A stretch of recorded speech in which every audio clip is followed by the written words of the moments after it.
धम्मानुधम्मपटिपन्थया बुद्धं पूजे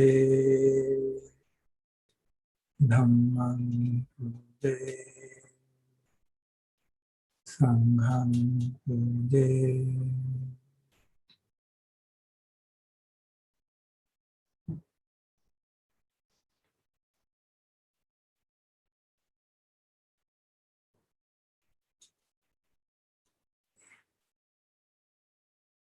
कल हमने चर्चा शुरू की थी कि हमारा उद्देश्य क्या है, पहले ये समझने के लिए कि हमारी साधना जो है और फलवती हो और हम समझ पाए कि किन कारणों से साधना में जो प्रगति है वो उतनी नहीं हो पा रही जितनी हमें अपेक्षा है या जितना हम एफर्ट कर रहे हैं। कल भी मैंने चर्चा की थी कि बेसिकली इसके कई सारे कारण हैं, सिर्फ हमारे एफर्ट पे ही निर्भर नहीं करता। We are just a part of the cosmic order. So many factors are responsible for determining the pace at which we'll move forward in the path.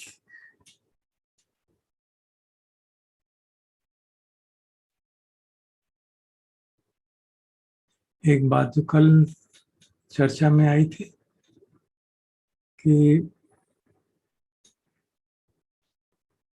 संसार के प्रति जो हमारी अट्रैक्शन है वो काफी महत्वपूर्ण रोल प्ले करता है हमारी साधना में, और उस पर हम ज्यादा चर्चा नहीं करते हैं।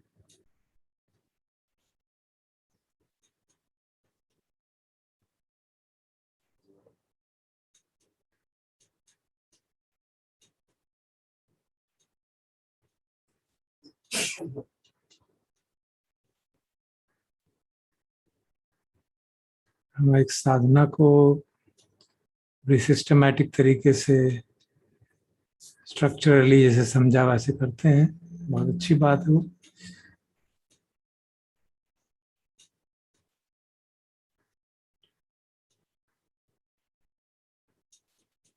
चाहे किसी भी पद्धति से करें, गोल ओरिएंटेड करें, चाहे ओपन अवेयरनेस से करें, जो भी राग द्वेष जागते हैं उनको देखते हैं और उनकी निर्जरा हो जाती है, थोड़ा उनका एनर्जी कंटेंट, फ्यूल कंटेंट कम हो जाता है। और साधना के बाद खासतौर पर जब लंबे समय तक साधना करते हैं तो लाभ भी महसूस होता है कि हाँ सचमुच में चित्त में काम राग प्रतिघात जो दो बड़े भारी फैक्टर्स हैं वो कम हो रहे हैं। लेकिन शिविर से बाहर आते ही, संसार से इंटरेक्ट करते ही धीरे धीरे धीरे धीरे धीरे धीरे वही स्थिति पहुंच जाती है। तो फिर हम वेट करते हैं कब अगला मौका मिले हमें शिविर में जाने का, और फिर राग द्वेष कम हो। तो ऐसा क्यों हो रहा है कि शिविर से बाहर आके राग द्वेष फिर से बढ़ रहे हैं?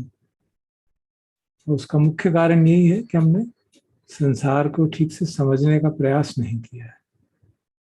संसार के प्रति जो हमारा राग द्वेष है, खास तौर पे राग जो है, द्वेष तो हमको पता होता है तो पता चल जाता है, हम सजग हो जाते हैं।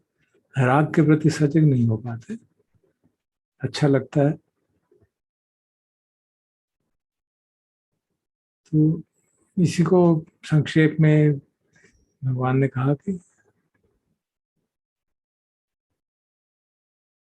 ये रूपम सात रूपम, कृष्णा जो है, जो राग है, तो जहाँ भी प्रिय चीज दिखती है, जहाँ बहुत एग्रीएबल चीज दिखती है, उसके प्रति राग जागने लगता है। और क्योंकि हम पूरी तरह सजग नहीं रह पाते सामान्य दैनिक जीवन में, कोशिश करने के बावजूद भी कहीं ना कहीं एडिशन होता चला जाता है। अगर हम बिल्कुल भी सिर्फ सुबह शाम साधना करें, दिन भर सजग ना रहें, तो बहुत जल्दी से मन की अशुद्धि बहुत बढ़ जाती है। और अगर दिन भर भी हम सजग रहने का पूरा प्रयास करते हैं, फिर भी असावधानी के क्षण तो बहुत होते हैं, तो अशुद्धियां बढ़ती जाती हैं, चित्त के संस्कार और प्रबल होते चले जाते हैं। तो संसार के प्रति जो आकर्षण है, जो एंचेंटमेंट है उसको हमको समझना होगा। और जैसे कल कहा कि निब्बिदा का भगवान ने बहुत चर्चा की है। उन्होंने स्वयं जब ध्यान सीखे तो उन ध्यान के आचार्यों को, अलार कलाम और उद्धक रामपुत्र को इनसफिशिएंट क्यों माना? इस साधना से, जैसे मैंने कल भी पढ़ के आपको सुनाया था, इसका मुख्य कारण क्या था? नायम धम्मो निब्बिदाय न वैरागाय न निरोधाय न उपशमाय न अभिन्याय न संबोधाय न निब्बानाय संबद्धति। ये जो धम्म सिखाए गए हैं, आप लोगों ने जो सिखाए हैं, अल्लाह कलाम से कहते हैं, ये निब्बिदा की ओर नहीं ले जाते। They don't lead us towards that, toward disenchantment from the world. क्योंकि अगर वो होगी तभी विराग जागेगा, तभी डिस्पैशन होगा, और तभी हम निरोध की तरफ बढ़ पाएंगे। तो निब्बिदा का एनलाइटनमेंट के लिए, लिबरेशन के लिए, इसमें बहुत महत्व है, बहुत महत्वपूर्ण बात है। कोई उसका चर्चा की, शुरुआत की समझने की, तो उसको अगर हम एन्चेंटमेंट के एस्पेक्ट को देखें, तो वो बेसिकली तन्हा की बात है, तृष्णा है। तृष्णाएं जाग रही हैं, एक ऐसे स्तर पे जाग रही हैं जो इतनी प्रोमिनेंट नहीं है कि हमें समझ में आ जाए, हमारी पकड़ में आ जाए, लेकिन एक हल्के रूप पे तृष्णा, एक बैकग्राउंड के रूप में तृष्णा चलती रहती है, और वो धीरे धीरे मानस को कलुषित कर देती है। और वही दुख का दूसरा आगे सत्य है। जब हम सेकंड नोबल ट्रुथ की चैंटिंग करते हैं अपने, तो बार बार ये कहते हैं, यायम तन्हा पवनु भविका नंदी राग सहगता तत्र तत्राभिनंदिनी। तो ये जो तन्हा है, कैसे है? जो पुनर्भवन को जीती है, पुनर्भव देती है, पुनर्जन्म देती है, नंदी राग सहगता। वो आनंद, जहाँ जहाँ आनंद रहते हैं वहाँ राग जागता है और उसके साथ साथ चलती है, वो मिक्सअप रहती है उसके साथ। और तत्र तत्राभिनंदनी, अलग अलग चीजों में, जो कभी यहाँ कभी वहाँ, उसका अभिनंदन करते हुए उसमें एंजॉयमेंट देखती रहती। तो ये एंचेंटमेंट, संसार की एंचेंटमेंट हमको इस तरह से घेरती है।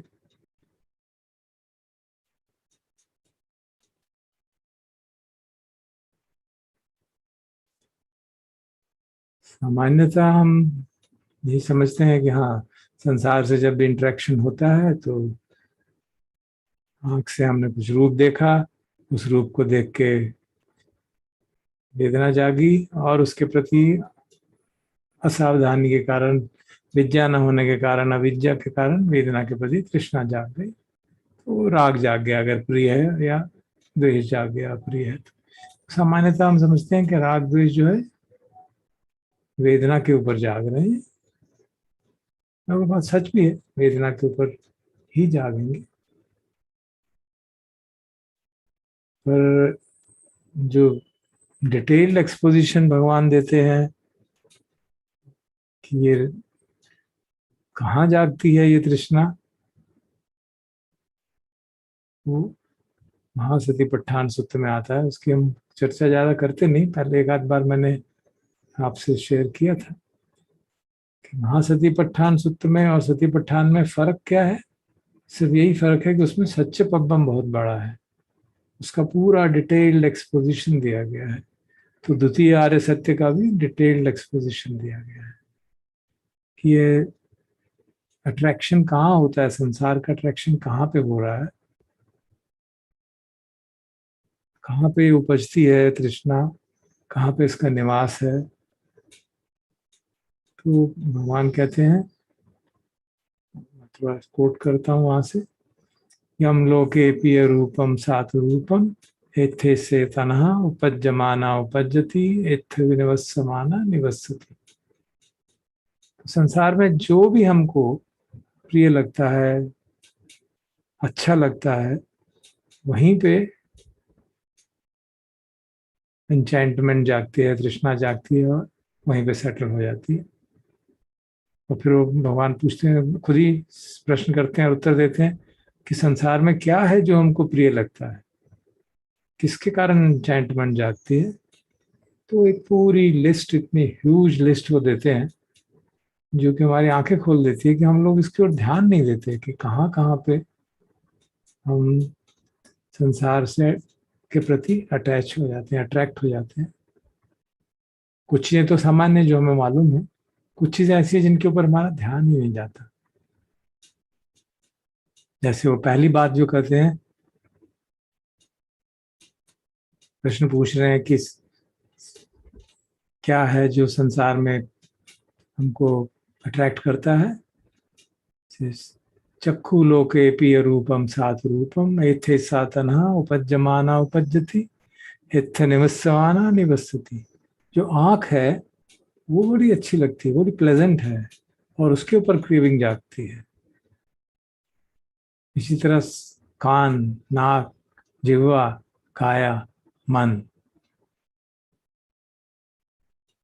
आंख के प्रति भी तृष्णा जागती है।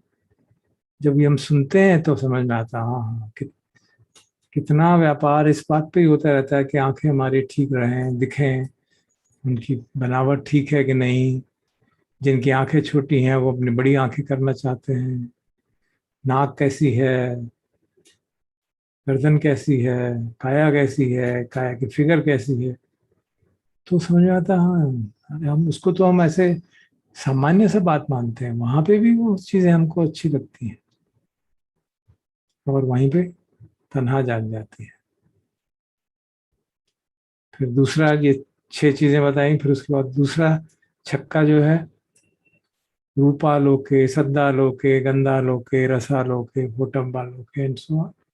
मतलब जो आंख का रूप है, जो आंख का ऑब्जेक्ट है, विषय जो है, हर एक इंद्रिय का जो विषय है, उसके प्रति भी राग जागता है, उसमें भी अट्रैक्शन जागता है क्योंकि वो अच्छा लगता है। कोई शब्द अच्छा लगता है, म्यूजिक अच्छा लगता है, कोई सुंदरता अच्छी लगती है, कोई परफ्यूम अच्छा लगता है, कोई टेस्टी फूड अच्छा लगता है, टच बहुत अच्छा लगता है। पुरुष को स्त्री का टच बहुत अच्छा लगता है, स्त्री को पुरुष का टच बहुत अच्छा लगता है, और इसी तरह से मन के अंदर विचारों का टच भी बहुत अच्छा लगता है। वहां पे भी अट्रैक्शन जागता है, तृष्णा जागती है। फिर चक्षु विज्ञानम लोके, सोत विज्ञानम लोके, घान विज्ञान, तो 6 हर एक इंद्रिय पे जो विज्ञान है उसके प्रति भी अट्रैक्शन होता है। आप कहेंगे हमारा तो नहीं अट्रैक्शन होता देखने के प्रति, सुनने के प्रति। वो तब पता चलता है जब हमारी वो सुनने की क्षमता देखने की क्षमता कम हो जाए। तो इसलिए कहा जाता है कि कई बार साधना करते हुए कि आपको अगर ये ना पता चले कि साधना करते हुए किसी वेदना के ऊपर या किसी शब्द के ऊपर राग जाग रहा है कि नहीं जाग रहा, तो जब वो समाप्त हो जाए तो देखो कि वो बुरा लग रहा है क्या, तो सचमुच में तब को राग जाग रहा था। क्योंकि जो सटल लेवल पे राग जागता था हम उसको पहचान नहीं पाते। तो चक्षु विज्ञान पे, श्रोत विज्ञान पे, हमारी देखने की जो क्षमता है, हमारी सुनने की क्षमता है, सूंघने की क्षमता है। अभी कोरोना काल में लोगों की सूंघने की क्षमता, टेस्ट की क्षमता कम हो गई, कितना हाहाकार मच गया।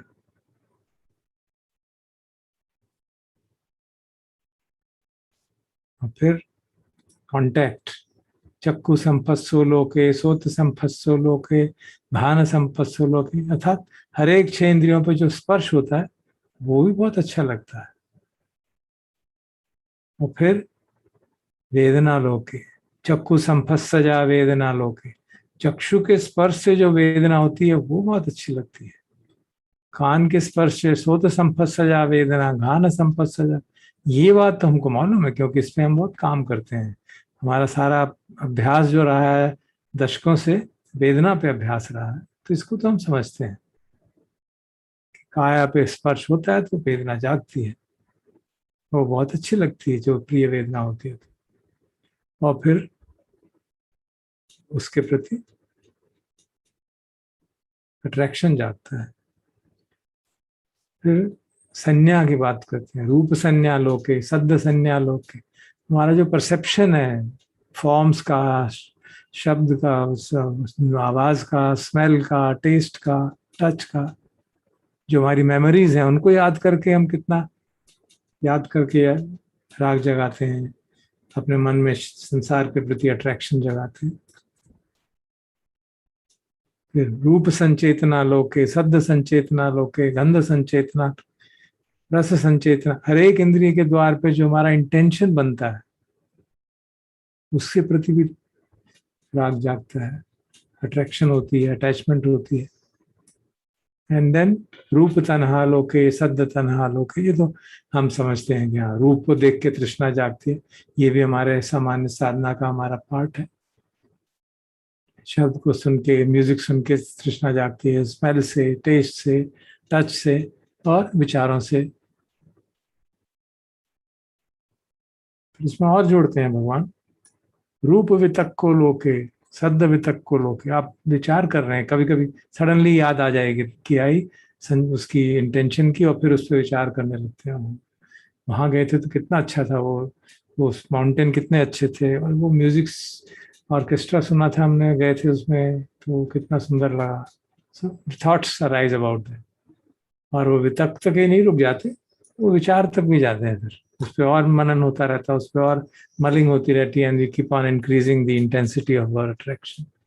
तो आज अगला कहा, रूप विचारो लोके सद्द विचारो लोक गंध विचारो लोके रस एंड सो ऑन। तो इतने सारी जगह पे जो है तृष्णा जागती है, इतनी सारी जगह पे तृष्णा जागती है।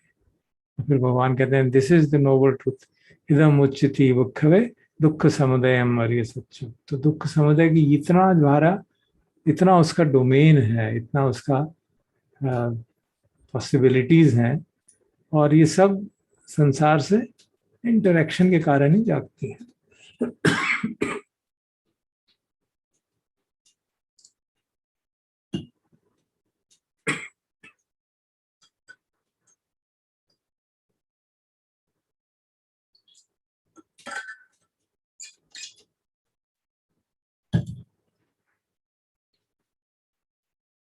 और अगर हमको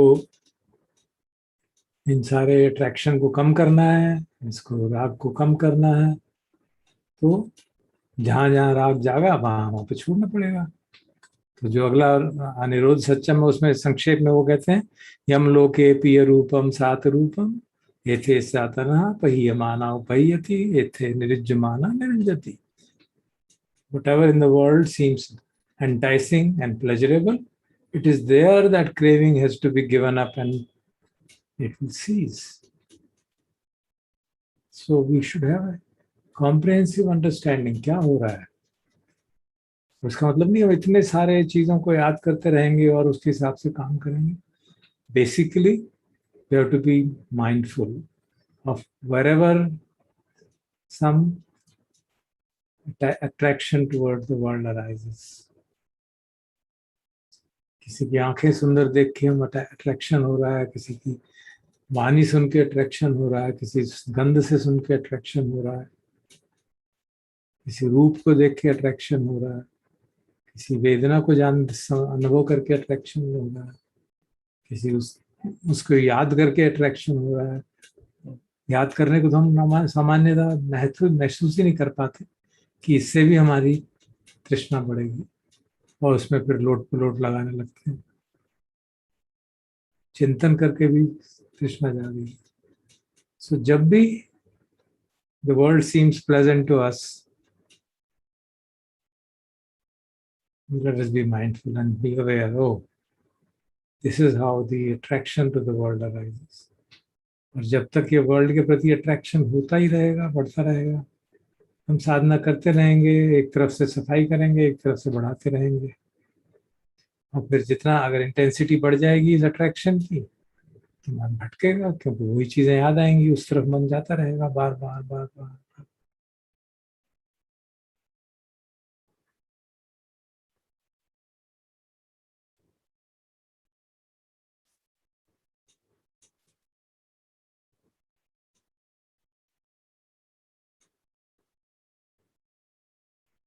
So I think this should be enough for the day. So